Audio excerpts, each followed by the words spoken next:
My guest today is Lauren Capelli, the founder of Sacred Haven Homeschool Collective, a K to 6 hybrid homeschool program in Camden County, New Jersey, that she launched in 2024. And Lauren started her career as a speech pathologist working in the public school system, left several years before becoming an education entrepreneur to raise her family and kind of begin the process of thinking about homeschooling and unconventional education. And now runs Sacred Haven Homeschool Collective that serves over 20 students and growing. It's Lauren Capelli. Welcome to the Liberated Podcast. Thank you. I'm really excited to do this. I'm really excited to have you here. We were able to meet in person earlier this summer at VelaCon, the annual conference of the Vela Education Fund that brings together founders, education entrepreneurs from all across the country. And it was delightful to meet you in person, and thrilled to have you here on the show. And I'd love to just start, if we could, Lauren, with your origin story, sort of how you came into speech pathology and working in conventional public schools kind of earlier in your career, which sort of set you up for thinking about becoming a founder later on.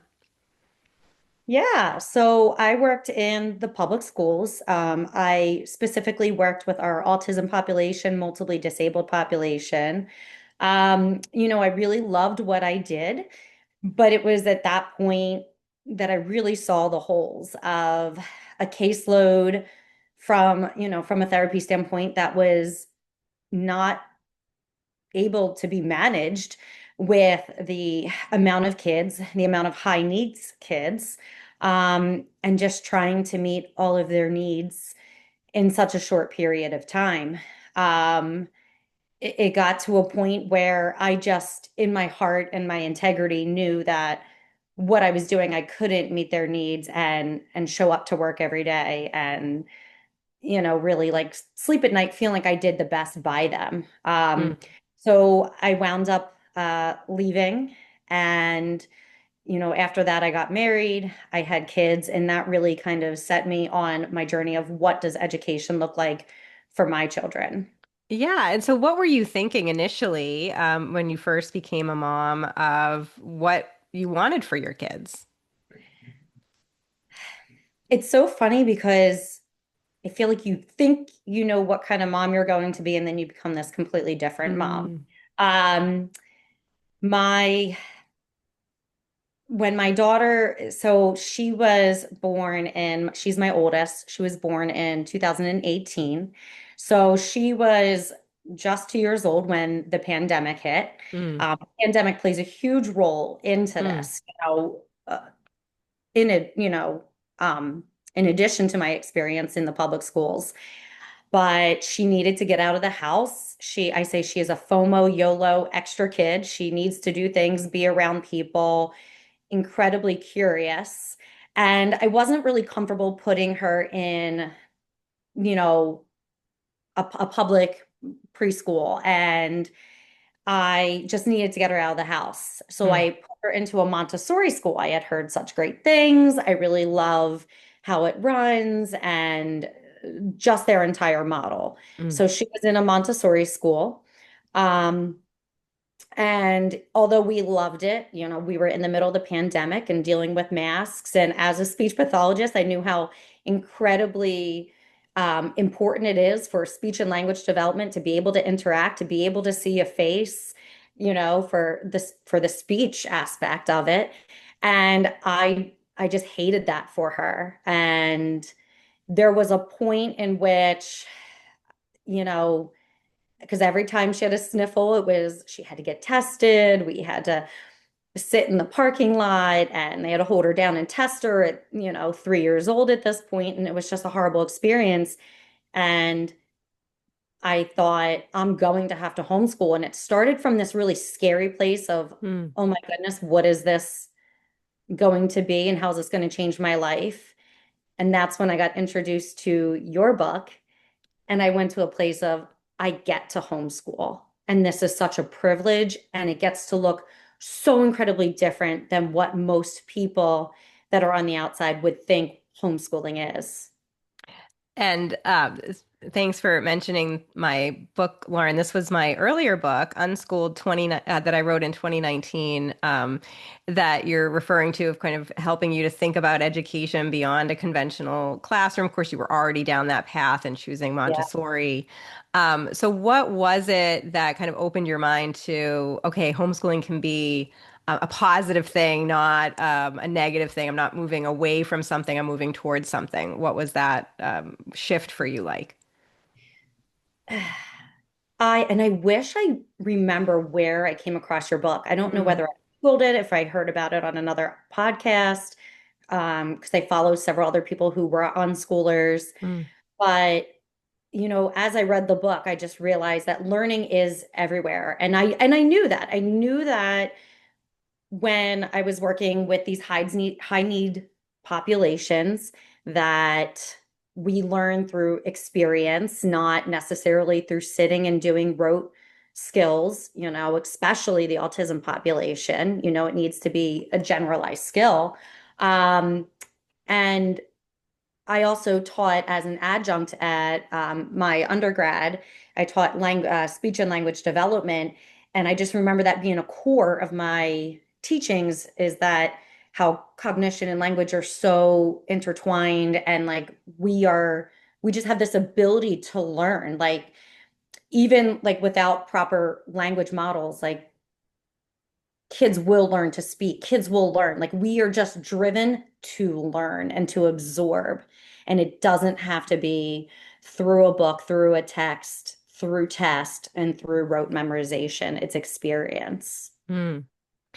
Yeah, and I told you that when you told me at Bailacon that you had read Unschooled and that gave you sort of the confidence to choose homeschooling for your children, I mentioned to you that it's sort of neat to now see you running a microschool, which of course is the premise of my new book, Joyful Learning, which is all about parents and teachers like you who ended up choosing unconventional education for your kids and then built these new models that other people in your community really are gravitating towards. So it's interesting to kind of see you follow that trajectory that I've seen so many others follow over the past 5 or 6 years. So what happened next? Kind of going from independent homeschooling with your daughter to then deciding to become a founder. So so I also have a son. My son, he was a true pandemic baby. He was born in July of 2020. Wow. Um, and my son and my daughter could not be any more different from each other. My son would happily stay home and do work with me, and he's just a chill kid. My daughter, Mm, FOMO, YOLO, extra. When I started the homeschooling process, I knew I needed to get her out. She needed friends. She needed to do things. We went on homeschool hikes, and I laughed because she would be at the front and exploring and with kids, and my son was at the back, 50 yards behind everybody, complaining, and this just like was not his thing. Um, and I just knew my daughter needed more, sitting with me. She did we did, some basic curriculum. We did so many hands-on things in the kitchen and going out and doing activities and unschooling type of things. But she really needed more. She needed other kids. I had noticed at that time that reading was going to be more difficult for her. And I think she needed more structure around it. And I needed a little bit more structure around it. And somebody had proposed this idea, and it really just went from potentially helping families within my home to looking at a church space and to potentially opening something. mm. Yeah, and it kind of rolled from there.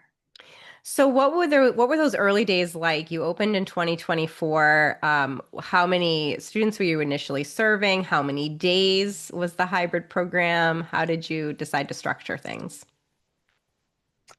So it's an the way it all came together is so interesting because I had been opening a program and some things had fallen through, as I'm sure every Hmm. entrepreneur has had. It is the entrepreneur roller coaster for sure. And I thought I had just like wiped my hands of it. I think I'm just going to homeschool. We're going to take a step back. Um, and my co-founder, who she's not actively there in the program with me, but she's definitely my co-founder and kind of like a board member who, we toss ideas back and forth and we're really invested in this. She was a stranger to me, which is really funny. She had reached out to me because she knew through the homeschooling community of what I was doing and had asked me to partner with her. And initially, I had said, I kind of had enough on this roller coaster. Like, I'll give you the information I have. Um, and it was a couple weeks later, she had left me a voicemail, and I could hear this like despair in her voice that she just didn't know what she was going to do. And she just wanted to meet with me. And we called each other, we shared stories, and I said, I'll come and look at this church with you. And I met her on the steps of the church that we first ran out of as complete strangers. We looked at the building and we sat on the steps and we said, we have 6 weeks and we're just going to figure this out. Wow. So it makes no logical sense of how did this come together within 6 weeks. But we found a church that was willing to open their doors to us. There were a couple other moms that, had some great input that wanted to be a part of it. And, my co-founder, Amanda, had a lot of families that she knew that were looking for something as well. And that's where we started. So in the 6 weeks from July to September of 2024, we just hit the ground running, getting things together and not really know what we were doing. And we opened up beginning of September with 15 kids. We were at 17 kids at the end of into 2025, May of 2025. Wow. And now you have more than 20 kids for the start of this academic year. And so I know you run your program as a 4 day a week option for families, although some Yep. families may choose more part-time options or 1 day programs. And did you start off in those 6 weeks thinking we're going to start with 4 days and see what happens? No, we started at 3 days, and they were 3 days, and they were all academic. We still do things that are non-academic. I mean, everything, I guess, is academic and learning, but we do use curriculum. Yeah. But we have a lot of unique aspects to it. We do something we call Nourish and Gather, where we make healthy foods with the kids 1 day out of the month. We do a lot of project-based learning, themed units. But we started at 3 days. Some families came two, some came all three. It wasn't until this year that me and my co-founder really explored the option of having this fourth day, but also a 1 day option. Mm, We are a Christian-based program, and Amanda and I have really felt that every decision that we've made, we leave it to God. Like, where is He leading us? Where is this community leading us? What do they need? And we had a lot of families that were just looking for this social aspect and this, um, you know, elective type of day. And we wanted to be able to serve all of them. And then we had families that were coming all 3 days and they just wanted more of it. Like their kids mm. wanted to go every single day, Yes, this is the common including theme. summer. And, so we said, how do we serve the community and make this even better? Amazing. And so the families that are using your program, again, a hybrid homeschool program, it's a drop off, right? So it's not like a kind of a traditional homeschool co-op. I wonder if you could talk a little bit about what a hybrid homeschool program is like and kind of maybe the differences between what people might think of as a homeschool co-op program. Yeah, yeah. So, as you said in the beginning, we're based out of New Jersey. Currently, New Jersey has relatively lax Yes, homeschooling laws in our favor that right. each parent is legally obligated to provide an adequate and equivalent education. So it leaves the door open for us. And, that includes delegating that out to programs like ours. So we work in tandem with our families because we want them to be active participants. That is something I also noticed in the public schools that, and I know that it has gotten worse since the pandemic, of parents being allowed to be a part of their children's education. And I also feel if you're choosing to homeschool, like, you are active in it. There are a lot of parents that I realized that were not active, had no idea what their kid was doing, probably didn't even know their kids' teachers when I was in the public schools.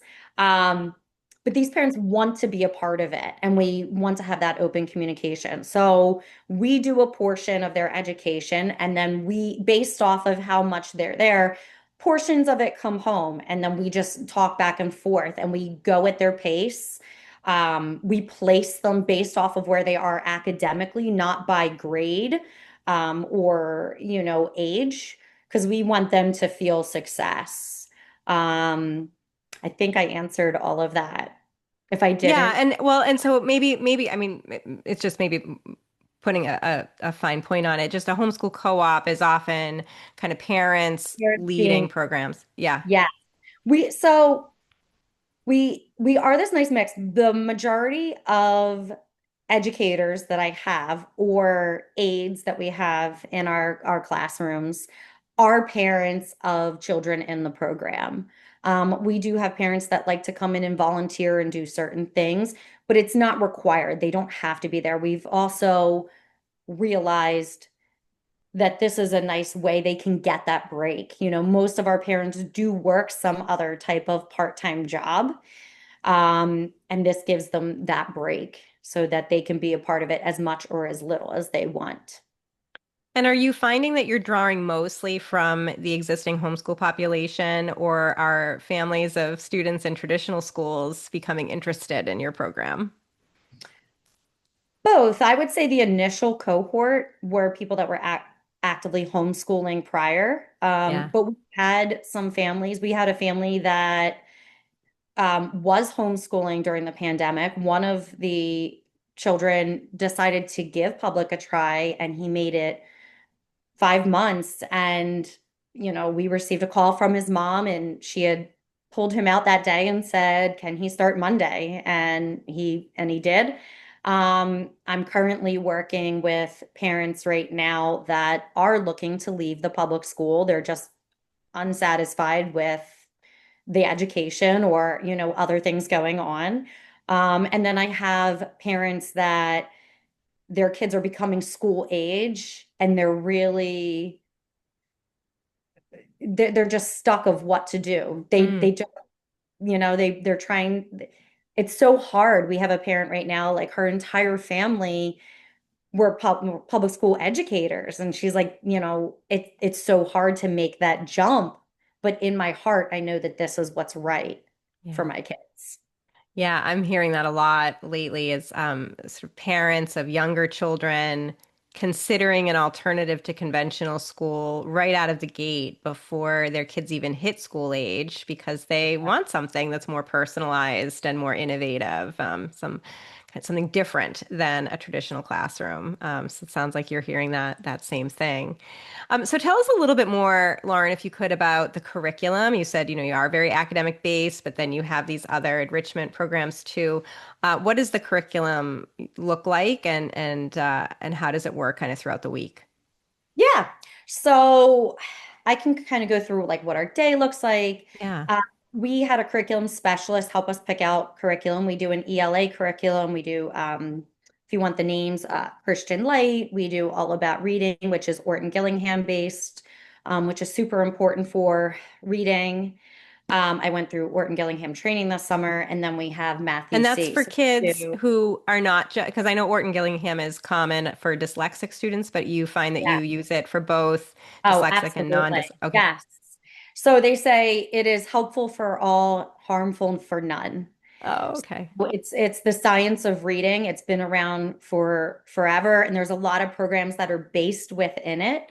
Hmm. The training I did this summer is is very open-ended, so I can apply it to anything that I'm doing. And it's really nice with my background in speech. Uh, Mm, Significantly plays into literacy. mm, But so we do ELA, math, and reading. Uh, they get a lot of outside time. They come in, we have a theme every single month. We just wrapped up community helpers. We're going into a fall theme of cycle of pumpkin and apple, fall foliage. Last year we did outer space. That was one of the kids' favorite themed months. Um, so we do that lesson all month, a little bit in the morning. They do projects around that. They paper mache globes and planets and I mean all the things. They do all kinds of activities. I mean, so many things. Um, and then somewhere around like 10 o'clock, we start doing our academics. So for about 2.5 hours, myself, two other educators are pulling students based off of their level to do all three of the academics. And it's nice we're able to rotate them so that they are getting a break, that they're not sitting for an hour and a half doing academics. They will come in anywhere from 20 to 30 minutes to do their math, and then they get to go back and work on some of those project-based learning things, and then come back in and do their next subject.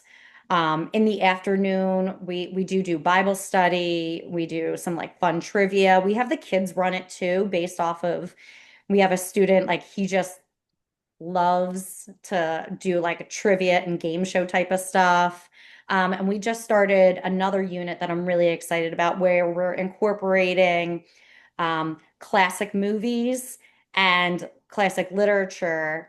We're working on Annie right now, the original Annie, mm. and they're learning about the Great Depression, and we're going to have them make depression soup, like a soup kitchen, learn about Eleanor Roosevelt, FDR, and just really tie in these like really robust experiences. The Daddy Warbucks mansion happens to be in New Jersey, so at the end, we're Ah, going to go and see the Daddy Warbucks mansion as a field trip. oh, I love that. So I'll often hear folks say, oh, the microschooling movement or hybrid homeschools, these innovative models sound really interesting, but how do we know students are learning? And what about outcomes? And what do you say in terms of accountability and outcomes? You know, and this is, I think, like having worked in the public schools and having worked in a therapy discipline, it was data driven. Like I always had to take data, especially I did also work in healthcare at one point, and that drives insurance. Mm, Uh, we take certain levels of data and records. I kind of leave it up to the parents. I have some parents that they want me to do the test books with the kids. They want to know that they're making that progress. And then I have other parents that they're kind of just, they will learn it when they learn it. And also carrying the weight of what isn't important. I think about the advanced math classes that I took in high school that I've never used, so it's more, I think, just like how the parents feel. We kind of right. take their lead. What is nice is that we've collaborated with a lot of homeschoolers. I have a family member who homeschools, and her background is in OT, mine is speech. My co-founder, she's got a master's in special education, and she did do ABA therapy, so she's, in behavior. We all pull in all these different disciplines to kind of come and look so that if we have true concerns, whether it is dyslexia or an OT thing or a behavior thing or a speech thing, that we have that and we can express our concerns to the parents. Yeah.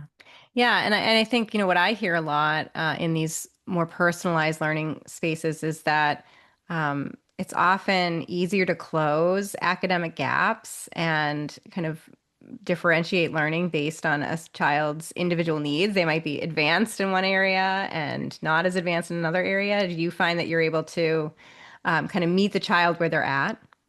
Absolutely. Yeah. Yeah. So that's, we have the ability to shift. Like I Mm, had some students last year that the minute I started to work with them, I realized they're ahead. They can double pace through this curriculum and start the next level. Or mm, these students need some extra help. And even if they're not with their age match peers, that they would benefit from backing up and relearning some things to close some of the gaps. right. Um, but being able when we do academics, it's typically only 1 to 3 kids at a time that we're seeing. So it's Yeah. so much easier. And even like right now, um, per educator, it's a 6-to-1 ratio. We've been up to like a 7-to-8 ratio per educator, but significantly smaller than any public school, probably most private schools, where Hmm. you get that relationship and you can see those gaps and help Yeah. close them. And then we Yeah. have active parents who want to be a part of it and who are invested in their children's education and they want to help you close those gaps. Yeah. Yeah. So great. So when you reflect, Lauren, on the kind of the past year plus of being an education entrepreneur, what has that experience been like for you? How are you feeling about all of this? Every day, again, I said it's an entrepreneur roller coaster. There are Hmm. ups, there are downs, and um, but every day I feel incredibly blessed that we get to be these trailblazers in this space and offer families um, something for their kids to help them learn and to help them have life skills and just be really good people. I think anytime a parent comes to me like with a story or something that it's changing in their lives, it makes all the hard times worth it. I had a parent, the parent who pulled her son out of school, he was going through bullying, he was having some reading difficulties, and it just was not the place for him. Um, a couple days into it, he walked past me and he said, "This is my favorite school that I've ever been in." And it just like warmed my heart. And the mom had expressed her gratitude for what the gains that she had seen in her son, both social, emotional, as well as academic. We now have her daughter, she is our oldest student, and it's really cool. She's loving it as well. Oh, so great. So what's next? Where do you think the next few years will take you? It's so hard to say because I don't know. I don't have these benchmarks of, I had one of my teachers ask me, I was talking about another entrepreneur in the state and how she had reached over 100 students. Yes. And Yeah. she asked, "Is that where you're going?" I really don't know. Amanda and I really feel that it's God leading us to like what does it look like next? We know that we're in this for the long haul. I would love to grow. Whatever that looks like, we're open to if we feel that it's maintaining our mission of being personal and connected to our students. Because I don't want to stray from that. And I know that that could be very easily Mm, happen. Um, but we're also looking at long term of when our kids get older. So right now, our oldest student is 11, but we intend to do this through high school and great. we have conversations about what does that look like. We want to partner with people in the community to bring them in to do internships and for them to get work experience and really explore what they're interested in. I had listened to a podcast one time, and a homeschooler had said she would rather her children go an inch wide and a mile deep instead of knowing all of this stuff they may never ever get into or be interested in and really find their path. We want our students to know what they want to do and to be passionate about it instead of leaving. I think so many students come out of high school and I mean, I know I did. I mean, I went into college and took calculus. Like, why? Like, it was not an interest of mine, but it was just the next step because I was like, I was in pre-calc, now I go to calculus. Like I want them to have more direction and to unload the things that are not necessarily important to the direction that they are going into. Yeah, and it sounds like with families so satisfied and students so satisfied being in your program that they'll want you to continue through high school. They won't want to go anywhere else. So that's wonderful to hear. So, Lauren, if my listeners and viewers want to learn more about Sacred Haven Homeschool Collective and connect with you, what is the best way for them to do that? We are on Instagram. My co-founder, she is much more I'm actively there teaching, so she's much more of the person that maintains that. But we are Sacred Haven HC on Instagram. We are also on Facebook. They are linked so they can access the Facebook um, from there. And we have all of our images of all the projects and things that we're working on, especially on our elective day, which is an incredibly unique day because it's not specific, it's not super broken out of signing up for things. Everything's interwoven together, art and music and cooking and entrepreneurship and all kinds of fun things. Great. And one last quick question. Advice for parents and educators listening who want to become a founder, maybe open a hybrid homeschool or micro school. What would you say to them? Mm. It is worth the ride, and there's always a light at the end of the tunnel. There's always an answer. There's always somebody that has done it before you. I think connecting with people that are on that journey, that's what I loved about Vela because I had met people who had been in this 20 plus years. I feel the big pop was after the pandemic, after 2020. Um, but to see these people that were in it prior and that are still in it, and you can see the gamut of what works, what doesn't work. And what I have found is that anybody who's going into this, it's for passion for education, passion for their kids, and they are happy to help and happy to steer you down the right path. And I think that that networking and connection is so incredibly important and just to, see it through. And now you are one of those sources of inspiration for other future founders. So hopefully, folks can connect with you on Instagram at Yeah, Sacred Haven absolutely. HC. So, Lauren Capelli, best wishes to you, and thank you so much for being on the Liberated podcast. Yes, thank you.